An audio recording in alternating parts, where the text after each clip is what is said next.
दोस्तों स्वागत है आप सभी का एक बार फिर से आपके अपने YouTube चैनल डिफेंस पॉइंट पर। तो दोस्तों जैसा कि आप सभी लोग जानते ही हैं कि आपका जो कोस्ट गार्ड नाविक एग्जाम है ये आपका नवंबर लास्ट वीक में होने वाला है, यानी कि लगभग 20 दिनों का समय आपके पास में बचता है। तो दोस्तों आज हम आप लोगों के लिए लेकर के आए हैं लास्ट 20 डेज का कंप्लीट स्टडी प्लान और स्ट्रेटेजी वीडियो, जो कि आपके एग्जाम के लिए काफी ज्यादा हेल्पफुल होने वाला है। तो इस वीडियो को एंड तक देखिएगा, और अगर आप लोग इस चैनल के ऊपर पहली बार विजिट कर रहे हैं तो इसको सब्सक्राइब करना बिल्कुल भी ना भूलें। तो चलिए शुरू करते हैं आज का ये वीडियो बिना किसी देरी के। तो दोस्तों मैं आपको बता दूं कि इस वीडियो के अंदर जो है हम मेनली 4 इंपॉर्टेंट पॉइंट्स को कवर करेंगे जो कि आपके लिए मोस्ट इंपॉर्टेंट हो जाते हैं। तो इसमें जो हमारा पहला पॉइंट रहने वाला है ये आपका रहेगा important most repeated topics from every subject. ठीक है दोस्तों, आप लोग जानते हैं कि किसी भी एग्जाम में कुछ ऐसे टॉपिक होते हैं जो कि हर बार रिपीट होते हैं और उनमें से हर बार क्वेश्चन पूछे जाते हैं। तो उसी प्रकार से नाविक एग्जाम में भी जो है कुछ ऐसे टॉपिक्स हैं, ऐसे क्वेश्चंस हैं जो कि हर बार एग्जाम में रिपीट होते हैं। तो उनको लेकर हम डिस्कस करेंगे सब्जेक्ट वाइज। अगला जो पॉइंट रहने वाला है ये आपका रहेगा प्रीवियस ईयर क्वेश्चंस को लेकर। देखिए आप चाहे मानिए या फिर ना मानिए, प्रीवियस ईयर क्वेश्चंस जो होते हैं ये आपके लिए काफी ज्यादा हेल्पफुल होते हैं। इससे जो है आपको पता चलता है कि एग्जाम का जो लेवल है वो किस टाइप का रहता है, हर बार क्या चेंज होता है और क्या कुछ नया आप लोगों को एग्जाम में देखने को मिलता है। उसके बाद दोस्तों जो नेक्स्ट पॉइंट हमारा रहने वाला है ये आपका रहेगा mock test and practice sets को लेकर। देखिए किसी भी एग्जाम को क्रैक करने के लिए मॉक टेस्ट और प्रैक्टिस सेट्स लगाना दोस्तों बहुत ज्यादा इंपॉर्टेंट हो जाता है। ठीक है, इसको भी लेकर हम बात करेंगे। और जो लास्ट पॉइंट हमारा रहने वाला है तो उसमें हम डिस्कस करेंगे आपके कुछ ऐसी टिप्स को लेकर जिससे कि आप लोग जो है नाविक एग्जाम को क्रैक कर सकते हैं। तो वीडियो को जो है एंड तक जरूर से देखिएगा। ठीक है, चलिए तो सबसे पहले हम शुरू कर लेते हैं आपके पहले पॉइंट को लेकर, जिसमें कि हम मोस्ट रिपीटेड क्वेश्चंस को कवर करेंगे एवरी सब्जेक्ट में से। तो दोस्तों अगर मैं बात करूं सबसे पहले यहाँ पर रीजनिंग में से, ठीक है, आपको पता है कि रीजनिंग जो है वो आपको सेक्शन 1 में 10 मार्क्स की देखने को मिल जाती है। तो इसमें भी कुछ ऐसे टॉपिक्स हैं जिसमें से कि हर बार क्वेश्चन आते हैं। तो मैं यहाँ पर जो है आपको डिटेल में नहीं बताऊंगा, आप लोग यहाँ पर टॉपिक्स को जो है स्क्रीन के ऊपर देख सकते हैं। तो यहाँ पर मैं आपको सबसे पहले बता दूं कि कौन कौन से टॉपिक्स हैं। तो देखिए कोडिंग डिकोडिंग, इसके भी जो है आपको 1 से 2 क्वेश्चन देखने को मिलते हैं। नंबर और अल्फाबेट जो सीरीज होती है उसमें से आपको एक आध दो एक क्वेश्चन देखने को मिल जाते हैं हर बार। फिर सीरीज टेस्ट में से जो है आपको एक क्वेश्चन देखने को मिलेगा। ब्लड रिलेशन और आपके जो डायरेक्शन टेस्ट है उसमें जो है आपके क्वेश्चंस अल्टरनेट चलते हैं। ठीक है, अगर ब्लड रिलेशन में से क्वेश्चन आ गया तो डायरेक्शन टेस्ट में से नहीं आएगा, या फिर जो है हो सकता है कि दोनों में से भी आ सकता है। फिर नेक्स्ट टॉपिक आता है आपका यहाँ पर कैलेंडर और क्लॉक वाला। देखिए दोस्तों इस टॉपिक में जो है आपको ज्यादा डिटेल में नहीं जाना है, बस आपको जो है क्लॉक में सिर्फ एंगल फाइंड आउट करना सीखना है और कैलेंडर में जो है सिर्फ आपको डेट को फाइंड आउट करना सीखना है। ठीक है, फिर अगर बात करें डाइस में से, तो डाइस में से भी जो है आपको बेसिक्स क्वेश्चंस को कवर करना है, ज्यादा डीपली आप लोगों को नहीं जाना है एसएससी लेवल पे। फिर दोस्तों अगला टॉपिक आपका आता है वाटर एंड मिरर इमेज। तो ये काफी सिंपल सा टॉपिक है, यहाँ पर जो है आप लोगों को 1 नंबर आसानी से मिल जाता है। फिर देखिए क्लासिफिकेशंस के क्वेश्चंस को जो है आपको थोड़ा प्रैक्टिस करना होगा, क्योंकि इसके जो क्वेश्चंस हैं वो आपके अल्फाबेट और नंबर बेस्ड क्वेश्चन पूछे जाते हैं और थोड़े अच्छे लेवल के क्वेश्चंस देखने को मिल जाते हैं। फिर जो लास्ट टॉपिक है ये आपका है फिगर बेस्ड क्वेश्चंस। तो आपको इसमें दोस्तों क्या करना होता है कि फिगर को कंप्लीट करना होता है, इसके अलावा जो आपके कटआउट फिगर होते हैं उनको चेक करके आपको जो है आंसर देना होता है। तो ये कुछ ऐसे टॉपिक्स थे रीजनिंग में से जिनमें से ही हर बार क्वेश्चन आते हैं।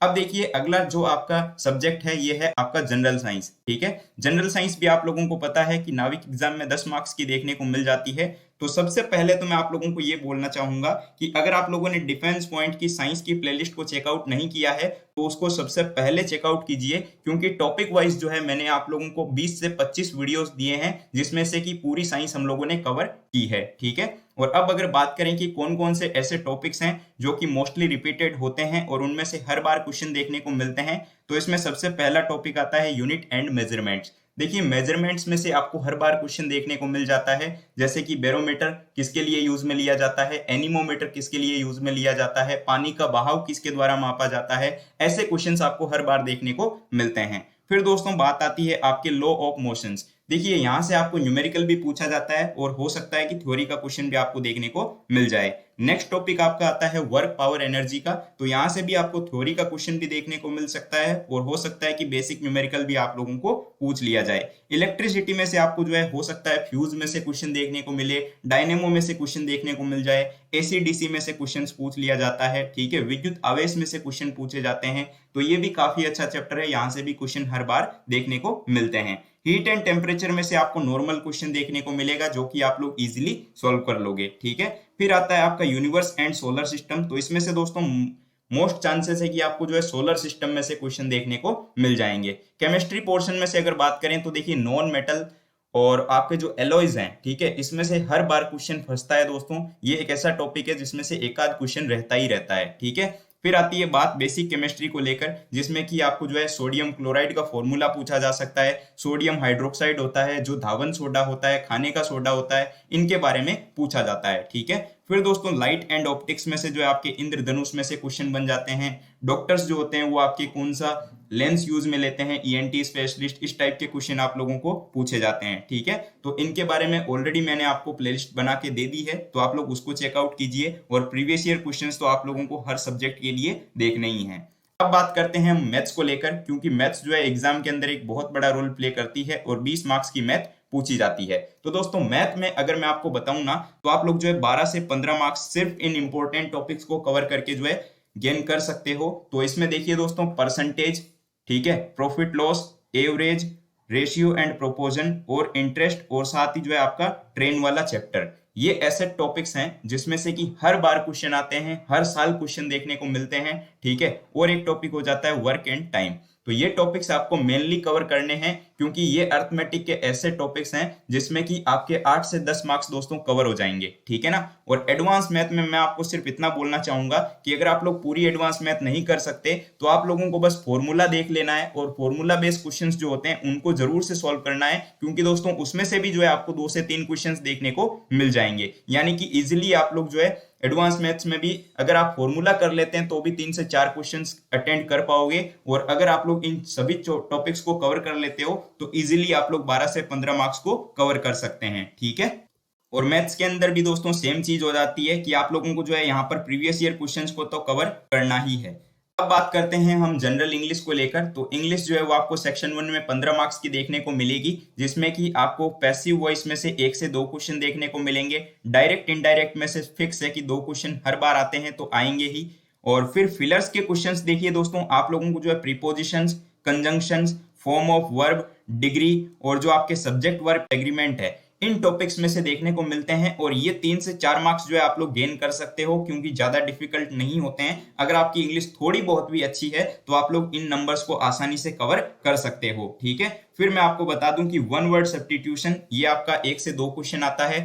फिर इडियम एंड फ्रेज में से आपको 1 से 2 क्वेश्चन देखने को मिलते हैं। फिर देखिए सिनोनियम एंटोनियम, ये हो सकता है कि आपको 2 से 3 मार्क्स के देखने को मिले या फिर 3 से 4 मार्क्स के। इनका जो है हर बार अलग रहता है, लेकिन इनमें से क्वेश्चन जरूर से आता है। तो आप लोग जो केडी पब्लिकेशन की बुक है उसमें से इनको तैयार कर सकते हो, ठीक है। और फिर देखिए दोस्तों एक यहाँ पर गेम प्लान अलग है कि कोस्ट गार्ड ने जो है पिछली बार आपके पैसेज पूछा था इंग्लिश में 3 से 4 मार्क्स का, ठीक है। तो इस बार भी अगर पैसेज आ जाता है तो आपके लिए वेल एंड गुड है, क्योंकि आप लोग जो है पैसेज में से 3 से 4 मार्क्स आसानी से उठा सकते हैं, ठीक है। लेकिन ये टोटली डिपेंड करता है पेपर पैटर्न पे कि इस बार जो है पेपर कैसा आएगा। तो अगर आप लोग इन टॉपिक्स को भी कवर करते हैं तो आप लोग जो है इंग्लिश में 10 से 12 मार्क्स आराम से कवर कर लोगे, क्योंकि क्वेश्चंस आपके यहीं से बनने हैं, ठीक है। और यहाँ पर भी प्रीवियस ईयर क्वेश्चंस को तो आपको कवर करना ही होगा। अब दोस्तों मैं बात कर लेता हूं जनरल अवेयरनेस की। तो देखिए जनरल अवेयरनेस सिर्फ 5 नंबर की आती है, लेकिन इसका जो सिलेबस है वो काफी लंबा चौड़ा दिया गया है। लेकिन आपको जो है सिर्फ इतने ही टॉपिक्स को कवर करना है जो कि अभी आपको स्क्रीन के ऊपर दिख रहे हैं। यहीं से जो है आप लोग 3 से 4 मार्क्स आसानी से कवर कर लोगे, ठीक है। देखिए दोस्तों आर्ट एंड कल्चर का जो टॉपिक है उसमें आपको जो है क्लासिकल डांस वगैरह को कवर करना है, जैसे कि बिहू कहाँ से रिलेटेड है, कुचिपुड़ी कहाँ से रिलेटेड है, ठीक है, और घूमर कहाँ का नृत्य हो जाता है। तो ऐसे क्वेश्चंस आपको कवर करने हैं। फिर देखिए इंपॉर्टेंट नेशनल और इंटरनेशनल डेज जो होते हैं, जैसे कि अंतर्राष्ट्रीय महिला दिवस कब मनाया जाता है, राष्ट्रीय युवा दिवस कब मनाया जाता है, ये क्वेश्चंस आपको कवर करने हैं। फिर अगर बात करें तो स्पोर्ट्स रिलेटेड जो क्वेश्चंस हो जाते हैं, जैसे कि चाइना मैन शब्द कौन से खेल से रिलेटेड है, डूरंड कप कौन से खेल से रिलेटेड है, तो ये आपको क्वेश्चंस कवर करने हैं। और जो आपकी आगामी खेल प्रतियोगिताएं हैं, ठीक है, जैसे कि फीफा वर्ल्ड कप कहाँ पर होगा, ओलंपिक्स कहाँ पर होंगे, तो ये आपको कवर करने हैं। फिर दोस्तों बात आती है इंपॉर्टेंट नेशनल मूवमेंट्स की। यहां से क्वेश्चन आपको फिक्स है कि देखने को मिलेगा ही मिलेगा, जैसे कि बंगाल विभाजन कब हुआ था, रोलेक्ट एक्ट कब पारित हुआ था। इसके अलावा जो है आपसे पूछा जा सकता है कि भारत छोड़ो आंदोलन के बारे में पूछा जा सकता है। तो ये आप लोगों को मेजरली कवर करने हैं। यहाँ से कांग्रेस में से भी क्वेश्चन देखने को मिल जाते हैं। फिर देखिए नेक्स्ट टॉपिक है आपका social and religion reform movements. इसमें देखिए दोस्तों जो आपके ब्रह्म समाज है, आर्य समाज है, ठीक है, इनके बारे में आपको क्वेश्चंस पूछा जाएगा, ठीक है। और फिर दोस्तों कॉन्स्टिट्यूशंस में से, यानी कि जो आपका संविधान है, तो संविधान में से जो है एक आध क्वेश्चन देखिए हर बार बनता है। तो आपको क्या करना है कि जो बेसिक क्वेश्चन है, जैसे कि संविधान सभा हो गई, संविधान सभा से जुड़े जो मेंबर्स हो गए, इनके बारे में आप लोगों को पढ़ना है, ठीक है। फिर दोस्तों बात आती है आपके माउंटेन्स, रिवर्स और जो बाउंड्री लाइंस है, ठीक है, जैसे कि पर्वत हो गए, नदियां हो गई, और उसके अलावा जो आपके अंतरराष्ट्रीय सीमा रेखाएं हैं, जैसे कि भारत पाकिस्तान के बीच में कौन सी रेखाएं हैं, ठीक है, ये आपको पढ़ना है। फिर बुक्स एंड ऑथर्स का टॉपिक आपको यहाँ पे कवर करना है। और उसके बाद दोस्तों आपके आता है ऑर्गेनाइजेशन एंड हेडक्वार्टर। यहाँ से भी जो है हर बार क्वेश्चन पूछा जाता है, जैसे कि आईएमएफ का हेडक्वार्टर कहाँ पर है, यूनिसेफ का हेडक्वार्टर कहाँ पर है। इस टाइप के क्वेश्चन आपको हर बार देखने को मिल जाते हैं। फिर दोस्तों लास्ट टॉपिक जो कि मैंने आप लोगों के लिए यहाँ पर इंक्लूड किया है, वाइल्ड लाइफ सेंचुरीज का। तो इसमें से भी क्वेश्चन देखिए हर बार देखने को मिल जाता है, जैसे कि नामदफा राष्ट्रीय उद्यान कहाँ पर है, काजीरंगा राष्ट्रीय उद्यान कहाँ पर है। और इसके अलावा जो आपके पूछा जा सकता है इस टाइप का क्वेश्चन भी कि एक सींग वाले गेंडे के लिए कौन सा राष्ट्रीय उद्यान फेमस है। तो ये आप लोगों को टॉपिक्स स्पेशली कवर करने हैं। तो ये बात हो गई दोस्तों आपके सेक्शन 1 को लेकर। अब देखिए काफी स्टूडेंट्स पूछेंगे कि सर सेक्शन 2 के लिए बताइए कि उसमें क्या करेंगे हम। तो देखिए मैं आपको एक ही चीज बताना चाहूंगा कि सेक्शन 2 में जो आपको टॉपिक्स दिए गए हैं मैथ्स और फिजिक्स में से, उसमें से लगभग हर टॉपिक में से क्वेश्चन बनते हैं। तो ये बता पाना थोड़ा सा मुश्किल हो जाता है कि ऐसे कौन कौन से टॉपिक्स हैं जो कि आपको स्पेशली कवर करने हैं। तो दोस्तों उसके लिए मैं आपको सजेस्ट करूंगा कि आप लोग जो प्रीवियस ईयर क्वेश्चंस हैं उनको देखिए, और जितने आप लोग प्रैक्टिस क्वेश्चंस लगा सकते हैं उतने लगाइए, क्योंकि उनके बिना जो है आप लोगों का एग्जाम थोड़ा सा मुश्किल हो जाएगा क्रैक करना। क्योंकि देखिए किसी भी एग्जाम के लिए प्रैक्टिस जो है वो सबसे ज्यादा जरूरी हो जाती है, ठीक है। तो आप लोग जो है मैथ्स और फिजिक्स के जितने क्वेश्चन हो जाते हैं उनकी प्रैक्टिस कीजिए। अब देखिए यहाँ पर हम कुछ टिप्स की बात कर लेते हैं कि कौन कौन सी ऐसी टिप्स है जो कि आपको फॉलो करनी ही करनी है, ठीक है।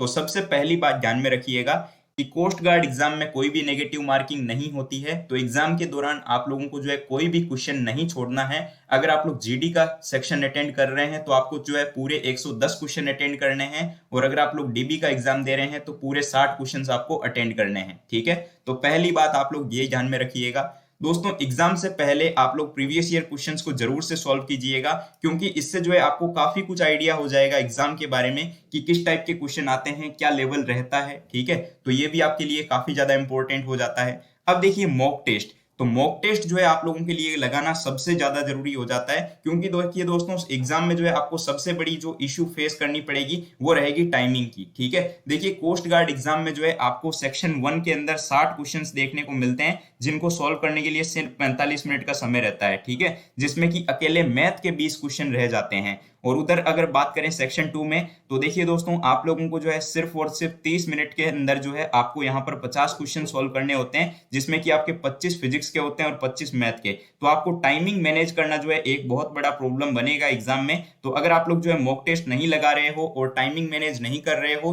तो ये आपकी सबसे बड़ी गलती है। तो आप लोग जो है चाहे अगर किसी भी ऑफलाइन बुक से लगा रहे हैं तो भी मॉक टेस्ट लगाइए, और अगर आप लोग किसी एप्लीकेशन के थ्रू लगा रहे हैं तो भी आप लोगों को मॉक टेस्ट लगाना जरूरी हो जाता है, ठीक है। कम से कम जो है आप लोग एग्जाम से पहले 50 से 60 मॉक टेस्ट लगाइए, फिर एनालिसिस कीजिए उनमें से क्वेश्चंस का, और जो नए क्वेश्चंस हैं उनको जरूर से देखिए। फिर देखिए दोस्तों अगला जो टॉपिक हो जाता है ये आपका है most repeated topics and questions. देखिए हर बार क्या होता है कि कुछ ऐसे टॉपिक्स बनते हैं, ऐसे क्वेश्चंस बनते हैं जो हर बार रिपीट होते हैं, उस टाइप के क्वेश्चन हर बार आते हैं, तो उनको आप लोगों को जरूर से चेकआउट करना है। अगर आप लोग शुरू से हमारे वीडियोस देखते हैं, हमारी प्लेलिस्ट को देखते हैं, तो आपको समझ में आ गया होगा कि किस टाइप के क्वेश्चंस बनते हैं। फिर देखिए दोस्तों कुछ ऐसे टॉपिक्स होते हैं या फिर कुछ ऐसे चैप्टर्स होते हैं जो कि हार्ड होते हैं हर स्टूडेंट के लिए, मैं ये चीज समझता हूँ, ठीक है, चाहे वो मैथ्स में से हो, इंग्लिश में से हो, रीजनिंग में से हो या फिर साइंस में से। तो उनको जो है आप लोगों को रेगुलर बेसिस पे रिवाइज करना है, क्योंकि देखिए दोस्तों, revision is the key of success, ठीक है। कम पढ़िए लेकिन उसी को बार बार रिवाइज कीजिए, रिवाइज करना सबसे ज्यादा जरूरी हो जाता है, ठीक है ना। तो आप लोग जो है क्या करते हैं कि सिर्फ एक बार टॉपिक को पढ़ लेते हैं, उसके बाद उसको छोड़ देते हैं। तो ऐसी गलती आप लोगों को बिल्कुल नहीं करनी है। आपको जो है टॉपिक्स को बार बार रिवाइज करना है और उससे जुड़े हुए जो क्वेश्चंस हैं वो उनको सॉल्व करना है, मॉक टेस्ट को अटेंड करना है, प्रीवियस ईयर क्वेश्चंस को लगाना है, और एग्जाम में जो है आप लोगों को टाइमिंग मैनेज करनी सीखनी है, और कोई भी क्वेश्चंस आप लोग एग्जाम के अंदर नहीं छोड़ेंगे, ठीक है। 20 दिनों का टाइम आपके पास में बचा हुआ है, तो आज से ही शुरू हो जाइए। आपका जो एग्जाम है वो नवंबर के लास्ट वीक में होने वाला है, मे बी 22 तारीख के बाद में आपका एग्जाम होगा। तो आप लोग जो है एग्जाम के लिए फुल्ली अब लग जाइए, बिल्कुल भी टाइम वेस्ट करने का अब आपके पास में कोई ऑप्शन नहीं है, ठीक है ना। तो दोस्तों, आई होप कि आपको ये सारी चीजें समझ में आ गई होगी, ये सारी बातें आपको समझ में आई होंगी। अगर आपका कोई भी डाउट है तो आप लोग जो है हमें कमेंट में पूछिएगा, हम पूरी कोशिश करेंगे आपको जो है रिप्लाई देने की। अगर वीडियो दोस्तों पसंद आया हो तो इस वीडियो को लाइक करिएगा, चैनल पर नए हो तो इसको सब्सक्राइब करिएगा, और अगर कोस्ट गार्ड एग्जाम से जुड़ा हुआ कोई भी डाउट है तो आप लोग जो है हमें टेलीग्राम पर मैसेज कर सकते हैं, इंस्टाग्राम पर मैसेज कर सकते हैं, हम डेफिनेटली आपको रिप्लाई देने की कोशिश करेंगे। तो वीडियो को लाइक करना बिल्कुल भी मत भूलिएगा और चैनल को सब्सक्राइब जरूर से कर लीजिएगा। हम मिलते हैं एक नए वीडियो में नए टॉपिक के साथ, तब तक के लिए जय Hind and thank you so much for watching this video.